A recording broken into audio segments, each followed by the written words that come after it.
안녕하세요, 나무처럼입니다. 오늘은 블로그 강의 두 번째 시간을 시작해 볼까 합니다. 지난번 올려준 영상에 대해서 여러분들이 많은 관심을 표해주셨고 또 호평을 해주셔서 이 자리를 빌어서 다시 한번 감사를 드립니다. 제가 그 블로그 강의를 하면서 이게 아주 디테일하게 들어가야 될 부분들이 있고 전체적으로 알아야 하는 부분들이 있는데요.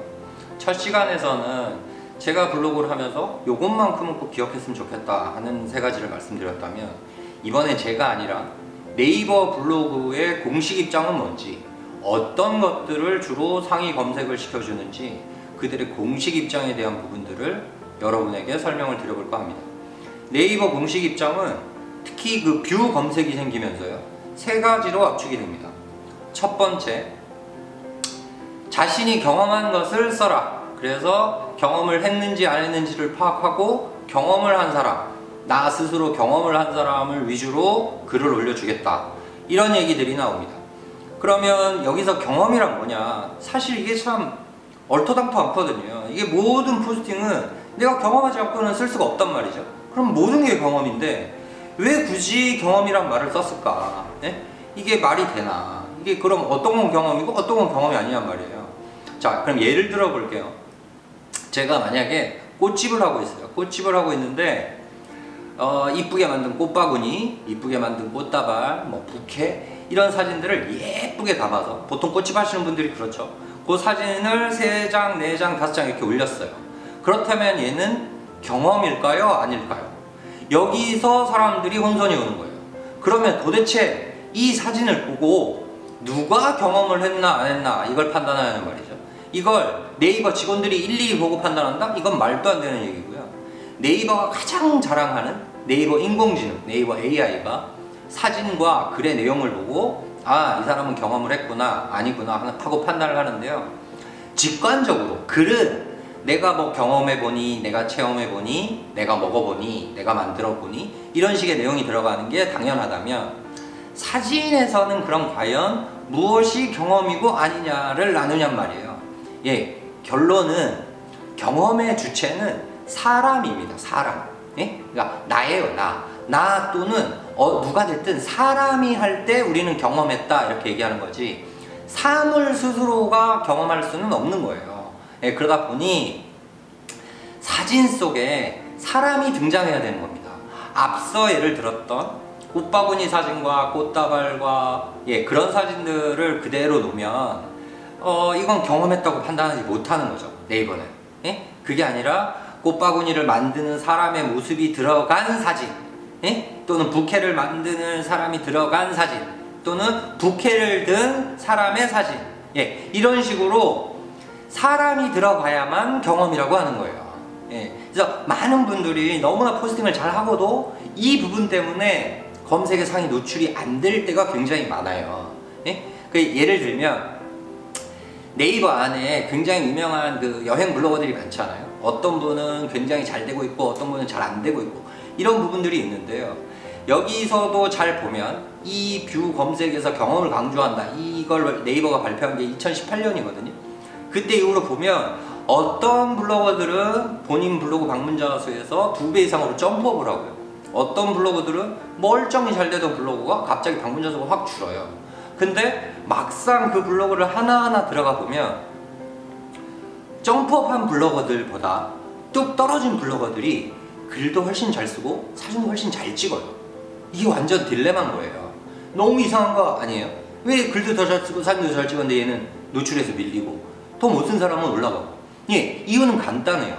여행을 가서도 내가 여행하는 모습 또는 다른 사람들이 여행하는 모습, 이렇게 사람이 포함된 사진을 주로 올려서 경험을 잘 살렸으면 그건 상위로 노출이 되지만, 사진을 정말 잘 찍긴 하는데 사람이 아무도 없는 바다 사진, 사람이 아무도 없는 산 사진, 또는 사람이 아무도 없는 건물 사진, 이런 것들은 내 눈에는 좋게 보일 수 있으나 네이버 인공지능은 이 사람은 경험하지 않았구나, 이렇게 판단하는 겁니다. 그래서 여러분이 무엇을 하시든 사람 사진은 꼭 들어가야 돼요.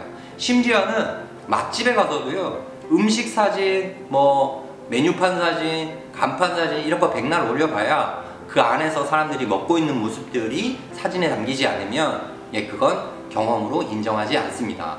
자, 그러면 많은 분들이 저한테 제일 많이 묻는 것 중에 하나가 이런 거예요. 자, 그럼 손만 나와도 경험인가요? 손만 나와도 경험인가요?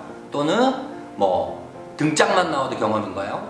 뒷모습만 나와도 경험인가요? 뭐 여러 가지를 물어보세요. 여러분이 인공지능이라고 생각하시고 생각해 보세요.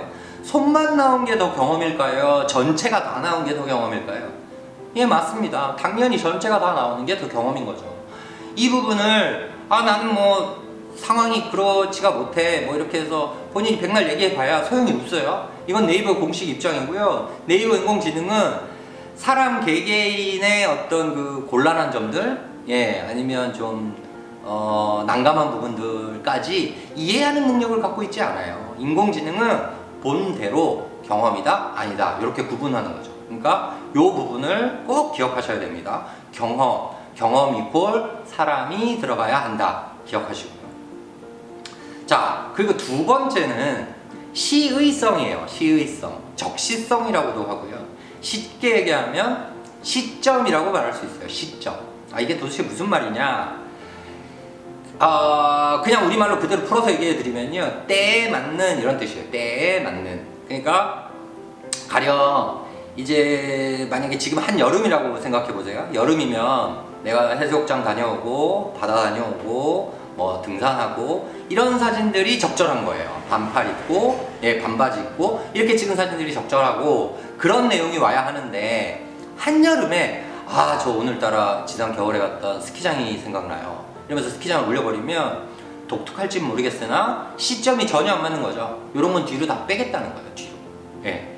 제가 오늘 낮에도 이제 한 분과 그 블로그 관련해서 상담을 하면서 이런 말씀을 드렸어요. 그분의 카테고리를 보니까 추억 만들기 뭐 이런 게 있어요. 추억 만들기. 예. 여러분 살면서 다른 사람의 추억에 관심 가져본 적이 있으세요? 예, 그런 사람은 없어요. 내 추억도 내가 기억이 잘 안 나는데 뭐 남의 추억까지 내가 뭘 뒤지고 살펴보고 앉았겠어요. 그죠? 근데 여행 블로거들이나 많은 분들이 이런 얘기 많이 쓰죠. 자, 오늘따라 제가 5년 전에 갔던 프랑스 파리 여행이 너무 생각나요. 예, 이건 시점에 맞아요, 안 맞아요? 전혀 안 맞는 거예요. 전혀. 예? 요즘 갔다 온 얘기를 쓰시라고요. 내가 요즘 갔다 온 것도 사람들이 관심을 가질까 말까요. 그래서 네이버 인공지능도 그걸 아주 정확히 알고 있는 거예요. 그러니까 옛날 얘기 쓰는 건 다 뒤로 빼겠다고요. 전부 다. 뭐 옛날에, 과거에, 5년 전에, 7년 전에, 3년 전에 죄가 뒤로 빼겠다고요. 이런 거 올리시면 안 된다는 뜻이고요. 꼭 여행이 아니라 드라마도 마찬가지예요. 얼마 전에 살아있는 시작 끝났잖아요. 끝났는데 요즘은 끝나고 나서도 막 정주행을 하니 뭐하니 뭐 이러면서 이제 다시 보시잖아요. 근데 이미 끝난 드라마를 가지고 포스팅을 한다. 이건 시점이 맞아요, 안 맞아요? 또 안 맞는 거죠. 예, 이런 거 뒤로 다 뺀다고요. 요즘 하는 드라마, 요즘 하는 영화 이런 걸 찍으셔야, 그런 걸 쓰셔야 해요. 예? 예. 영화도 뭐 명화극장에 나오고 옛날 무슨 구닥다리 같은 영화 올리면서 이때 내가 너무 감동받아서 이런 거 쓰면 혼자 좋으신 거예요. 혼자. 예? 상대방은 별로 관심이 없어요. 근데 내가 보니까 옛날 영화인데도 이거 검색되는 게 있던데요? 물론 있죠. 그건 뭐냐면 TV에서 옛날 영화인데 최근에 다시 해주는 거. 예, 이건 시점이 맞다고 보는 거예요. 예? 그러니까 여러분께서 꼭 기억하셔야 됩니다. 시점이 안 맞으면요, 네이버는 앞으로 올려줄 생각을 전혀 안 합니다. 그러니까 앞에 얘기했던 경험, 두 번째 시점. 자, 그리고 마지막으로 맥락이 맞는 글을 올려주겠다 이런 말을 해요. 맥락이 맞는 글을 올려주겠다. 이 굉장히 중요한 말이거든요. 맥락이 뭔지 아시죠? 맥락을 모르시는 분은 없어요. 굳이 맥락의 사전적 의미를 얘기하자면 사물이 서로 이어져 있는 관계나 연관 이런 뜻이에요. 사물이 서로 이어져 있는 관계나 연관. 그러니까 이 얘기 뭐냐면 블로그로 한정해서 얘기하면 제목과 내용이 맞는지, 그리고 제목과 내 이미지가 맞는지, 그리고 내용과 이미지가 서로 맞는지, 이 서로 세 가지의 고리가 맞아떨어지는지 봐야 된다는 거예요. 그러니까 제가 그 단적으로 하나 얘기하면 이런 거죠. 내가 만약에 선릉역에서 맛집을 다녀왔어요. 설렁탕집을 갔다 왔는데 너무 맛있는 거예요. 예? 근데 내가 선릉역에서 옆에서 그 맛집 근처에서 부동산을 하고 있어요. 그래서 나는 이렇게 차납게나 이 맛집이 중요한 게 아니라 내 부동산을 빨리 알려야 되겠는 거예요. 그래서 제목은 이렇게 쓰는 거죠. 선릉역 맛집 최고의 설렁탕 먹고 왔어요. 이렇게 썼는데 그 설렁탕 얘기를 그냥 쭉 쓰시면 되는데 그 중간쯤에서 이렇게 쓰는 거죠. 그 부동산 사장님이. 자, 여러분, 사실은 제가 요 맛집 근처에서 부동산을 하고 있어요. 예? 식사하시고 시간 나시면 놀러 오세요. 예? 예. 그러면서 거기에다가 부동산 간판 사진을 크게 하나 딱 넣고, 예. 그 다음에 내 명함 사진도 하나 딱 올리고. 이런 맥락이 맞아요, 안 맞아요? 예? 전혀 안 맞는 거예요. 설렁탕하고 부동산하고 뭔 상관이 있어요? 그러니까 내가 제목을 설렁역 맛집 뭐 설렁탕 먹고 와서 해서면 그 설렁탕 얘기만 쓰시라고요. 설렁탕 얘기만. 이게 맥락에 맞는 거거든요. 중간에 자꾸 쓸데없는 얘기를 쓰면 전혀 맞지 않는 거예요.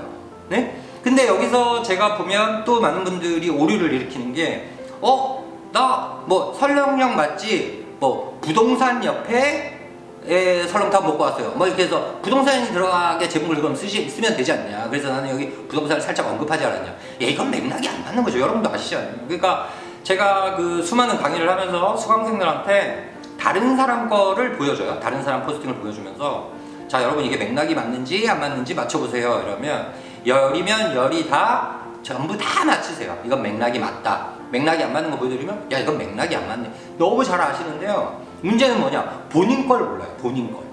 본인은 맥락이 지금 맞는지 안 맞는지 전혀 모르는 거죠. 그러니까 여러분이 지금 이 제목에서 얼마나 충실하게 그 내용을 포스팅에 적고 있는지, 그 제목에 맞는 이미지가 왔는지를 잘 생각하셔야 돼요. 그러니까 쓸데없는 명함 사진 오고 뭐 간판 사진 오고 이런 게 홍보가 아니라요. 맥락이 안 맞아서 내가 멀쩡히 노출될 수 있는 그 포스팅을 내 스스로 자꾸 밑으로 끄잡아 내리는 거예요. 자, 그러면 이게 네이버의 공식 입장이거든요. 이 세 가지를 잘 기억하셔야 돼요. 첫 번째 경험, 두 번째 시의성, 세 번째 맥락이에요. 특히 맥락은 날이 가면 갈수록 중요해지고 있으니까 맥락에 대해서 꼭 기억하시고 내 지금 포스팅이 맥락에 맞는지 안 맞는지 다시 한번 살펴보시는 그런 시간 되셨으면 좋겠습니다. 이번에도 마찬가지로 이 영상이 여러분의 반응이 정말 좋다면 세 번째 영상으로 다시 돌아오겠습니다. 감사합니다.